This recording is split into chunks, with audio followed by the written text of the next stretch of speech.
तालुक्यातील एका गावात एका शाळकरी विद्यार्थिनीचा विनयभंग केल्याच्या आरोपावरून 3 जणांविरुद्ध भिंगार कॅम्प पोलीस ठाण्यात गुन्हा दाखल करण्यात आला आहे। रविवारी 9 फेब्रुवारी रोजी फिर्याद दिली आहे। 6 फेब्रुवारी रोजी दुपारी 2 वाजेच्या सुमारास गावातील विद्यालयात व 8 फेब्रुवारी रोजी सकाळी 9:30 वाजता गावातील अंगणवाडी जवळ ही घटना घडली।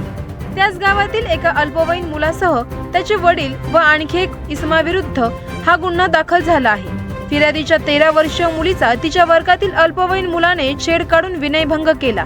वर्गात बसलेली असताना त्याने तिला "मला तू खूप आवडते" असे सांगून तिच्या शरीराला स्पर्श केला आणि मोठमोठ्याने हसत तिला लज्जास्पद वागणूक दिली।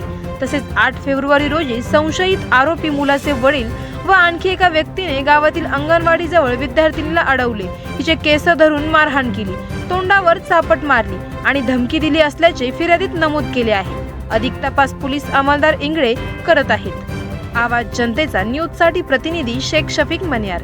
करायचं आहे लाईव्ह कार्यक्रम किंवा आहे कसले आंदोलन, जनसामान्यपर्यंत पोहोचेल आपला हक्काचा आवाज, आवाज जनतेचा। बातमी व जाहिरातीसाठी संपर्क करा स्क्रीनवर दिलेल्या नंबरवर।